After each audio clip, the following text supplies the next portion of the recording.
Tame Impala has got some sick vocals, and today I'm going to show you the plugins you should use to sound just like him. And oh yeah, we're only using stock plugins. Here's the before, and here's the after.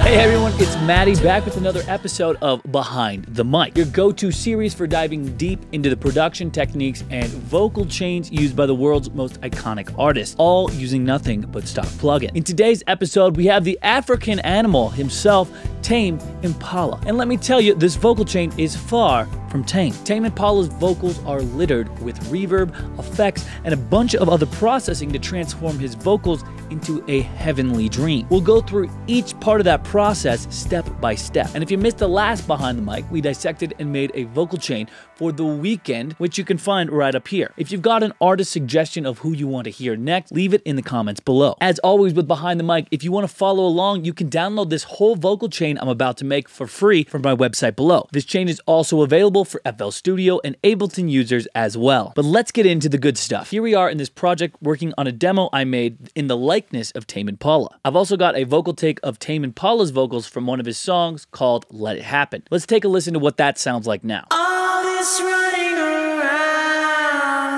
For copyright purposes, I won't be playing too much of the song at any one time, but the small snippet that we will hear is absolutely enough to point us in the right direction for this track. This vocal in particular has a lot of reverb and spatial audio effects going on. Before getting into some of those cooler effects with our vocals, we still need to process it normally so it doesn't sound so microphony. For this vocal sound, I recorded my voice onto an SM7B, actually this mic right here. This is a great vocal mic for getting that vintage and classic tone I hear a lot on Tame's vocals. You can also use a condenser, but getting the recording right from the start will make things a bit easier. Let's start by taming some of those unwanted frequencies with EQ. Keep in mind that your EQ will be highly dependent on your mic selection, voice, and room acoustics, so yours may differ from mine. First off in the chain, I put a normal logic EQ and cut out a lot of this low-mid information. Then I also put a high-pass filter on to get rid of the ultra-low end. If we listen to this track again, you'll notice that there's still a lack of high-end information in our vocal. Let's fix that by keeping true to our vintage classic sound and adding a tube EQ. This particular EQ is the emulation of a Pultec EQ and can be found right here. This will be a great addition to add some sparkling high end to our voice. To add this, I'm just going to change the high frequency here to around 10,000 hertz. Then I'll make this band a bit broader, and then I'll boost this high until I'm satisfied. Take a listen. I'm losing my mind. She's at the door, but I'm getting high. She's got me sentimental. We can also add some natural distortion by adding up this silky output right here. This Pultec simulated EQ is really in line with the Tame Impala classic sound and production techniques, and it sounds really great. You should check it out if you have Logic. Now onto some compression. We're going to compress our vocals so that we can hear every lyric and every vocal part. To start, I'll pull up a normal Logic compressor. And keeping in line with our vintage ideas, we're going to go into Vintage FET. This is emulating an 1176, which is one of my favorites for vocal. I'm going to keep my ratio pretty moderate at 3:1. My attack is going to be around 40 milliseconds, so kind of a medium attack. And then my release is also going to be around medium, probably around 60 milliseconds. I'll adjust this to taste so that I'm getting around -5 to -10 dBs of gain reduction on my voice. What do I do? I'm losing my mind. She's at the door, but I'm getting high. She's got me sentimental. I'll also add some soft distortion off the end to give it some more flair. Then I'll add another compressor to help the first one out a bit so it's not doing so much of the heavy lifting. I'll click on my first compressor, hold down Option, and drag it over the second one, and it will duplicate it there. For this compressor, I'll use a completely different type called an optical compressor. This is simulating an LA2A type sound. We'll go for the vintage variant once again, and we'll adjust the settings so that the vocal gets compressed even more. This time I want to take the ratio to something a little bit smoother, like a 2:1 ratio. We'll have a faster attack, and we'll have a slower release, so we can kind of catch a lot of the things we missed with the first one. I'll adjust the threshold so once again I'm getting around -5 decibels of gain reduction. She's at the door, but I'm getting high. She's got me sentimental. I'm smoking a ball, Nice, our voice is sounding better and better, but it's still lacking a bit before we're ready to add some cooler effect. Now it's time to add some more grit to our vocals with distortion. In this case, clip distortion. You can find that under the distortion tab, clip distortion. First, I'll adjust the parameters of the clip distortion so we're not getting this filtered effect by dragging these handles up here and getting rid of this high shelving or low pass filter. This can also be easier to adjust if you crank this mix knob all the way up.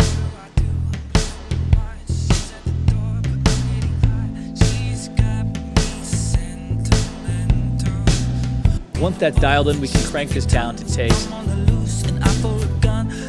like how around 30% sounds. We can affect the amount of distortion by adjusting the input gain here. More input gain will give us more distortion. And remember, as you increase this input gain, you'll probably want to turn this output gain down to make up for the difference in volume. Louder sounds might trick your ears into thinking they're better when really they might not be. Just play around with this until you get something that sounds good, adding that kind of high-end distortion to the top part of your voice. The distortion in this case is adding some harmonic energy up at the higher parts of the frequency spectrum. This can help it cut through a mix and can give it that rock anthem feel. Play around with this to taste. Okay, we've got some basic processing down and now our voice is ready to receive some special treatment. Let's play the reference again and just compare where they're at to each other. Here's what we have. I'm losing my mind. She's at the door, but I'm getting high. She's got me sent. Here's what Tame Impala sound like.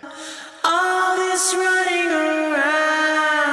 So our voice is sounding a lot closer, but we're still missing a lot of the reverb and delay type effects that are present on Tame Impala's vocal, and that's a gigantic part of his sound. Let's add those effects now. To start off, we'll put some delay directly on the vocal. Let's throw a stereo delay on. Go into delay, stereo delay. Whenever you're dealing with delay, if it's synced with the BPM of the track, the delay will blend in with the rest of the instruments. If you want your delay to stick out, in this case we do, then we can click on this 8th note right here to desynchronize it from the beat. This will allow us to change the delay time in milliseconds so that it's a bit more prominent in the mix. We'll adjust this first delay to somewhere around 60 milliseconds, and then we'll give this second delay maybe 150 milliseconds. You can see the note that it's closest to right here, which is kind of cool. We want to make sure we choose different values for the left and right to give it a bigger sense of space. Having different values is going to increase the stereo width. Once we've got that set, we're going to adjust this low cut and high cut filter so that we're not getting the super high end or the super low end. Then we'll adjust this mix knob to taste to see how much we actually want to include. In my mind, she's at the door, but I'm getting high. She's got me sentimental.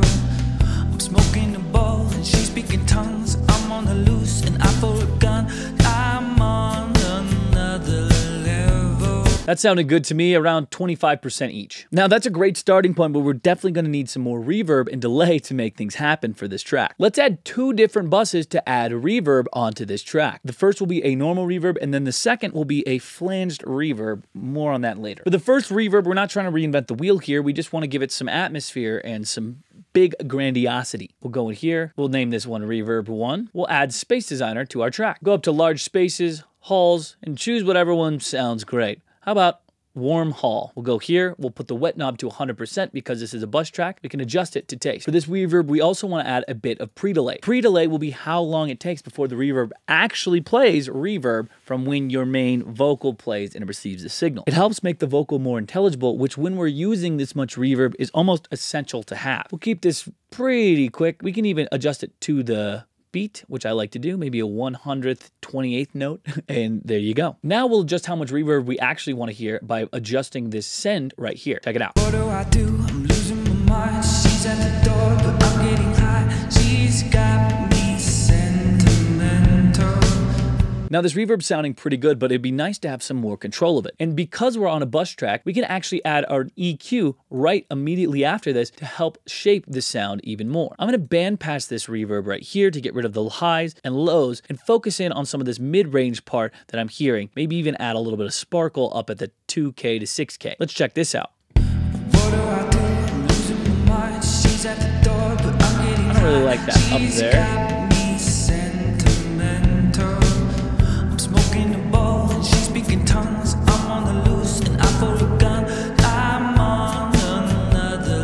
That's sounding a lot better to me. Let's check our reference track just to hear where we are. And she's speaking tongues, I'm on the loose and I'm hearing a lot more high end, so I'm gonna go back in here and boost in this high end. And I for a gun, I'm on. Perfect. On to bus number 2. For this reverb bus, we'll be following a similar pattern to the last one, but this time we'll be adding a flanger effect after our EQ. For this reverb, instead of Space Designer, let's use Chromaverb. Chromaverb, I find a better option for those really long decay and reverb times. Go up to the top, add in Chromaverb, and there you go. We'll pick Halls, Vocal Hall. How about that? We'll take the decay up to maybe 4 seconds. We'll take the wet knob all the way up. We'll also add in some pre-delay just like we did before. We'll go 128th note. Now we'll mix this into taste just to hear what it's sounding like. She's at the door, but I'm getting high. She's got me. Sounding good. In this case, we want to put another EQ after this one. Now, because the last one was focused on the lower mids, we're going to make this one focus a bit more on the high end. Me sentimental. In this case, I don't really want a lot of low-end information, but I do want to boost the top to kind of complement this other reverb we had. And since we boosted the top, I'm hearing a lot of extra S sounds. Check it out. What do? I'm losing my mind. She's at the door, but they're becoming a bit too prominent and they're being exacerbated by this bus. So actually, before it hits the reverb, I'm going to add a de-esser. Go to Dynamics, de-esser. I'm only looking to take maybe -10 decibels away just to really subtly touch it. Let's try that. What do? I'm losing my mind. She's at the door, but I'm getting high. She's got me sentimental. Already sounding better. And now the moment of audio truth. We're going to make it really sound like Tame Impala by adding a flanger after all of these effects to really nail that sound that I'm hearing in this vocal. We'll go here, modulation, flanger. A flanger will add an EQ resonance peak across the stereo spectrum, which gives it a really unique sound. Adding this on a reverb bus isn't something I normally do, but I am hearing it in this original track, and it's a pretty cool effect. Let me show you what I mean. Down on my shoulder. You see what I mean? Hopefully you can hear it. If you don't know what a flanger sounds like, it might be hard to hear. Let's really overemphasize this flanger so you can see what I mean. We'll solo this bus just so you can hear the reverb.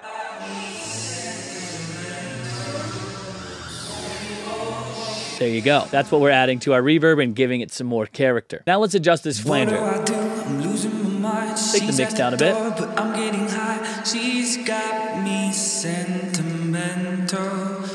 Smoking a bowl and she's speaking tongues. I'm on the loose and I for a gun.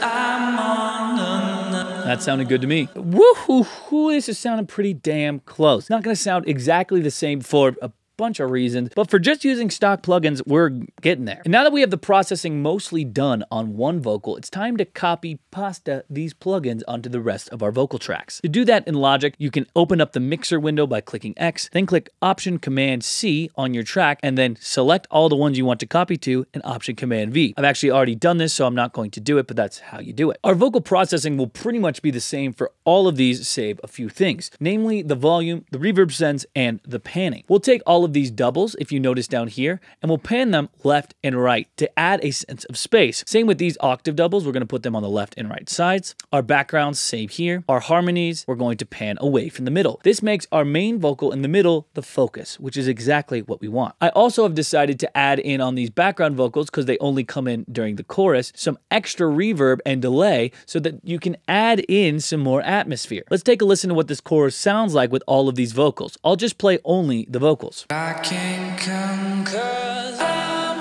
too high for this. Keep on knocking, but I won't let you in.